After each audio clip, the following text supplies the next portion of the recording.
Donc aujourd'hui, je voulais vous montrer comment on peut accéder à plein d'informations sur le DPE, parce qu'en fait, les DPE privatifs depuis 2021, les résultats sont tous publics, donc vous pouvez accéder à ceux de vos voisins, par exemple. Et en comparant ceux avec mes voisins, je vais vous montrer comment un diagnostiqueur peut faire des énormes erreurs très facilement, juste par exemple en oubliant de cliquer une case. Comme ça, vous pouvez vous-même vous intéresser à pourquoi vous avez obtenu sur DPE, éventuellement trouver des erreurs, etc. Donc déjà, il faut vous rendre sur le site de l'ADEME, par exemple, en tapant DPE ADEME logement existant. Attention, il y a plusieurs cartes, il faut bien prendre celle logement existant depuis juillet 2021. Vous cliquez là-dessus et vous allez trouver une carte de tous les logements sur lesquels il y a eu des DPE, et notamment les copropriétés. Donc, par exemple, vous zoomez. Donc, vous voyez, à Paris, c'est quand même assez rouge et orange, hein. Ça, c'est parce qu'il y a beaucoup de passoires thermiques. Puis, vous prenez n'importe quel immeuble, par exemple celui-là. Alors là, il y en a qu'un qui a été fait, donc c'est pas très intéressant, mais on peut en prendre un autre, par exemple celui-là. Voilà, qu'est-ce qu'on voit ici? Il y a eu plein de DPE privatifs qui ont été faits dans cet immeuble. Tous les points que vous voyez là, ce sont des DPE différents. Tous les rouges, ce sont des G, les oranges, des D, des F, etc. Donc, en appuyant sur les flèches, là, vous pouvez voir les différentes notes qui ont été attribuées aux différents appartements de l'immeuble, à une adresse en particulier. Puis ensuite, vous pouvez prendre ici le numéro du DPE et aller sur un autre site, aussi un site de l'ADEME, Observatoire DPE Audit ADEME, et là, vous faites trouver un DPE ou un audit. Là, vous mettez le numéro de DPE que... Ah, c'est pas ça. Attendez, je repars chercher. Donc, vous copiez ce numéro, vous tapez le numéro de DPE, et voilà. Et donc là, vous avez accès au DPE, et vous avez accès à toutes les données qui ont été entrées par le diagnostiqueur sur ce DPE, toutes les données qui ont permis de calculer la note, en fait. Donc, c'est-à-dire l'épaisseur des murs, la nature des isolants, la superficie, les modes de chauffage, enfin, tous les paramètres qui ont été rentrés sont disponibles sur le fichier Excel que vous pouvez télécharger en appuyant là, pour ce DPE en particulier. Hein, vous téléchargez le fichier Excel. Voici à quoi ressemble le fichier Excel. Donc, c'est un peu brutal, mais il y a vraiment tout dedans. Donc, vous avez plusieurs onglets, administratifs, logement sorti. Et donc, par exemple, voilà, donc dans logement, vous avez la date de construction, la superficie, la nature de tous les murs, la superficie de tous les murs, la nature des isolants de tous les murs, ben, comment ils font pour calculer la ventilation, ils utilisent les paramètres de ventilation, etc. Donc, vous allez me dire maintenant, à partir de ça, comment ils calculent la note. Alors là, si vous voulez vraiment comprendre ça, et si vous êtes curieux, il faut aller chercher les formules utilisées pour le DPE. Donc, elles sont décrites dans la loi. Donc, vous tapez sur Google arrêté du 8 octobre modifiant la méthode de calcul et les méthodes d'établissement du diagnostic de performance énergétique. Vous allez tout en bas, vous appuyez sur extrait du journal officiel électronique authentifié. Vous allez télécharger un PDF. Et dans ce PDF, à la fin, en annexe, voilà, à partir de cette page, c'est la dernière mise à jour, je crois, octobre 2021, vous avez toutes les formules sont utilisées pour calculer les pertes en fonction des paramètres qui sont rentrés dans la feuille Excel. Donc, a priori, à partir de ce qu'il y a dans la feuille Excel, la nature des isolants, l'épaisseur des isolants, la superficie des murs, vous pouvez réussir à retrouver les calculs de la note en utilisant cette feuille. Pas besoin de tout refaire, bien sûr. Et ce que je voulais vous montrer, c'est que, par exemple, sur deux appartements identiques, on a parfois des énormes différences qui sont, parfois parce qu'il y a des petites différences entre les appartements, mais dans mon cas, parce que entre mon appart et la part du dessous, parce qu'un diagnostiqueur s'est trompé. Et donc, par exemple, donc voilà, donc vous avez tous les paramètres. Et ce que je voulais vous montrer, c'était donc comparer cet appartement qui est, on va prendre les deux appartements qui sont les uns au-dessus de l'autre. Donc, par exemple, celui-là, ça va être, il est en dessous de chez moi. Et puis, celui-là, alors où est le mien? Voilà, je pense que ça doit être ça. Non, attendez. Voilà, et celui-là qui est le mien. Donc, on reprend ce que j'avais sorti. Voilà, donc ce sont les mêmes appartements quasiment. Ils sont l'un au-dessus de l'autre. Donc, la seule différence, c'est que le dernier est sous comble et pas l'autre. Vous allez voir que ça joue un peu, mais c'est pas ce qui explique les grandes différences. L'un a été noté F et l'autre a été noté G, ce qui change quand même pas mal de choses. Et alors, on peut se demander bon, d'où vient cette différence. Alors, par exemple, celui qui a été noté G, c'est celui de gauche sur mon écran, et celui qui a été noté F, c'est celui de droite. Donc, si vous allez dans logement sorti, il y a un résumé des calculs qui ont été faits pour les appartements. Eh bien, vous pouvez voir, déjà, vous pouvez comprendre les grandes différences. En particulier sur la première partie, la déperdition. Donc, vous voyez, la déperdition, c'est le calcul des déperditions thermiques théoriques de votre appartement en fonction de ses caractéristiques. Et ces déperditions, elles sont dues à plusieurs facteurs. Elles sont dues aux déperditions par les murs, les déperditions par les combles, les déperditions par les ponts thermiques et les déperditions par la porte et la déperdition par la ventilation. Donc tout ça est résumé dans l'onglet logement sorti. Et puis, vous voyez en bas, vous avez le total de la déperdition de l'enveloppe. Et donc, vous voyez que c'est extrêmement différent pour l'appartement de gauche, 195, tandis qu'on n'a que 123 pour l'appartement de droite. Et donc ça va presque, cette différence de, là, vous voyez, 80 sur 200, donc de 40%, enfin, va expliquer le changement de note très facilement. Alors, si on regarde plus en détail, on voit où sont les postes qui sont différents. Le premier, c'est le besoin de ventilation à cause de la perméabilité des murs. Vous voyez que celui de gauche, le diagnostiqueur a calculé 21, alors que celui de droite, 1. Or, les murs sont les mêmes. Pourquoi une telle différence? La déperdition, ensuite, renouvellement R, c'est la somme de H perm et H vente, donc c'est pour ça qu'il y a une telle différence de 20, c'est la même que là.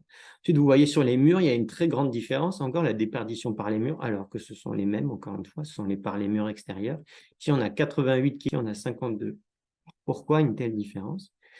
Ensuite, vous avez la différence de plancher haut. Ça, c'est normal parce que l'appartement de gauche est sous les combles et pas celui de droite. La déperdition des portes, bon, ce n'est pas énorme, mais on ne comprend pas pourquoi elle n'a pas été comptée par celui de droite. Celui de droite n'avait pas très envie de mettre une mauvaise note, hein, j'ai l'impression. Et donc, vous voyez qu'il y a une très grande différence. Et donc, alors, je me suis demandé, mais déjà, pourquoi une telle différence sur les murs? Alors, c'est simple, vous repartez à logement,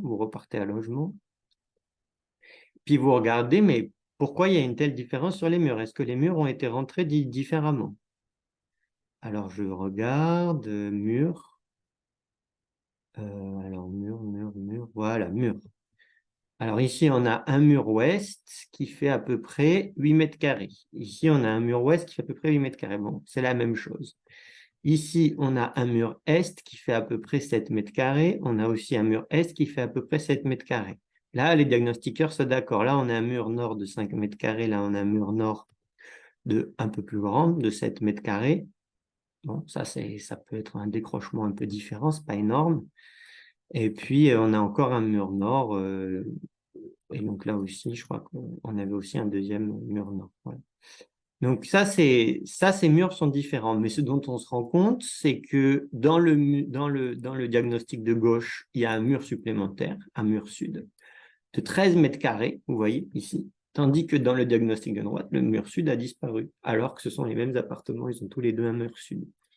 Donc, en fait, la grande différence de perte par les murs, c'est parce que le diagnostiqueur sur l'appartement du dessous, il a oublié un mur, parce qu'en fait, l'immeuble décroche. Et donc, il y a un mur dont, si on ne regarde pas bien, on ne se rend pas compte qu'il est extérieur. Et c'est un des très grands murs de l'appartement. Et donc, ça explique pourquoi vous voyez, on parle de 13 mètres carrés sur une totale de superficie extérieure de 37 à peu près. Donc, c'est à peu près entre un quart et un tiers des pertes énergétiques. C'est pourquoi il y a une différence entre 55 et 88 de pertes au niveau des murs extérieurs. Donc ça, on a compris. Et là, on explique cette grosse différence sur le poste des murs. Maintenant, la deuxième question, c'est, et ça, vous allez voir, c'est juste une case qu'il a oublié de cocher. pourquoi il y en a un qui perd 51 par renouvellement d'air et l'autre qui ne perd que 31. Et en fait, ça vient d'une variable H-perm qui ici a été calculée à 21 et ici a calculé à 1. Et alors, quelle est la grande différence dans ce qu'a rentré le diagnostiqueur? Alors, eh bien, vous allez par exemple, vous allez cette fois dans ventilation, toujours dans logement, et puis vous regardez, il y a une case qui est différente et qui change tout. Eh bien, c'est la case plusieurs façades exposées, qui vaut 1 dans mon appartement, qui vaut 0 dans l'appartement du dessous. Qu'est-ce que ça veut dire plusieurs façades exposées? C'est un appartement qui va avoir une exposition qui va être traversant. C'est-à-dire, s'il est traversant, il a plusieurs façades exposées, il a des fenêtres sur plusieurs façades. Bon, eh bien, nos appartements sont traversants, hein, le mien comme celui du dessous. Donc là, clairement, il y a aussi une erreur. Et pourquoi ça change tout? Bah, il faut regarder la formule, hein, il n'y a pas de secret. Donc, si on regarde la formule de comment on calcule, comment il calcule dans la loi le H-perm, c'est-à-dire les pertes thermiques à cause des besoins de ventilation dus à la perméabilité des murs, eh bien, vous trouvez dans la loi une formule à coucher dehors. H-perm, c'est 0,34 fois QV1. QV1, c'est ce truc, fois F sur E, fois Q va souffle moins Q va rep, et EF, ces coefficients E et F ici dépendent de est-ce qu'on a plusieurs façades exposées ou on a une seule façade exposée. Puis ensuite, bon, alors vous avez tous les paramètres en fonction de la date de l'immeuble, de combien vaut Q va souffle, Q va ref, Q4PA1, bref, tout ça. Alors moi, je me suis amusé à rentrer ça pour voir si vous retrouvez les mêmes paramètres.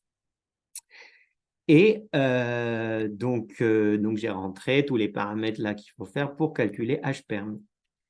Et je me suis demandé, qu'est-ce que ça change si jamais on oublie de cocher plusieurs façades exposées, c'est-à-dire que l'appartement est traversant. Alors, si j'oublie de mettre qu'il y a plusieurs façades exposées, regardez H-perm, il passe de 21 à 2,5. Donc, en gros, juste en éouillant, c'est-à-dire que juste en changeant la valeur de E et F de 0,0715 à 0,0220 comme le prévoit la loi, vous divisez par 10, en oubliant de cliquer sur cette case, vous divisez par 10 l'estimation des besoins des pertes thermiques à cause des besoins de ventilation qui sont dus à la perméabilité des murs.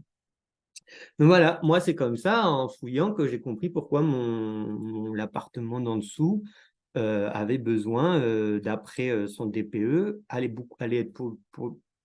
pouvoir louer 3 ans de plus et avait des besoins, avait une note qui était un cran meilleure, et ce qui correspond aussi à une consommation énergétique primaire estimée qui est beaucoup plus faible que sur le mien. Vous voyez là, ils ont estimé 11 000 kWh par an, et moi, elle a été estimée à 18 000. C'est une différence qui est absolument gigantesque.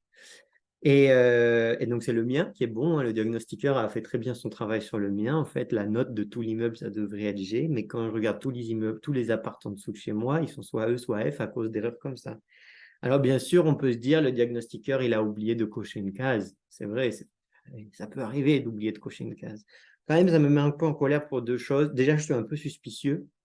Si vous voulez, quand il oublie de cocher la même case sur les 3 appartements en dessous de chez moi, je me dis, bon, c'est un peu facile si vous voulez, il peut oublier de cocher une case, et puis ensuite, si jamais il y a des plaintes que le DPE était mauvais, il peut toujours dire « Oh, c'est une erreur d'inattention ». Vous voyez, c'est quand même facile de trafiquer une note finalement, hein. On oublie un mur, on oublie une case. Puis surtout, ça me met un peu hors de moi parce qu'on essaie de faire des travaux de copropriété, donc il faudrait que tout le monde ait le même genre de diagnostic, le même genre de notes, puis on se retrouve avec des trucs comme ça. Et on se retrouve avec des différences. Les mêmes appartements, ils ont E, F ou G parce que le diagnostiqueur a été plutôt sympa, moins sympa. Bon, je ne sais pas s'il s'est entendu avec le propriétaire, on va supposer que non. Mais voilà. En tout cas, moi, ces données sont publiques, ça c'est super bien. Merci l'ADEME de permettre de faire ça. Donc, je vous conseille, si vous êtes intéressé par votre DPE, d'aller regarder en détail si vous n'avez pas trop peur des chiffres. Puis regarder les autres de votre immeuble et puis essayer de comprendre les différences. Voilà. En tout cas, il est clair que ce DPE, il a beaucoup de chiffres dont on aimerait bien savoir dans les formules d'où ils sortent. Bon, mais moi, je pense qu'il est quand même mieux qu'avant. Avant, c'était basé sur les factures. Alors, nous, on habitait dans un appartement, il faisait toujours 14. Chez nous, on ne se chauffait pas. Il avait une super note parce que c'était basé sur les factures, vous voyez. Alors, on payait pas beaucoup d'électricité ou de gaz puisqu'on mettait que des bonnets. Donc, du coup, hop, notre propriétaire, à l'époque, avait une super note à son DPE. Là, ça nous mettait un peu en rogne, si vous voulez. Il était super mal isolé. Et maintenant, au moins, ils essaient quand même de faire quelque chose qui prend vraiment en compte l'état de l'isolation et du bâti. Et bon, il y a encore des problèmes, voilà. Donc, c'est bien d'essayer d'aller fouiller, d'essayer de comprendre, ça peut être utile. Allez, salut!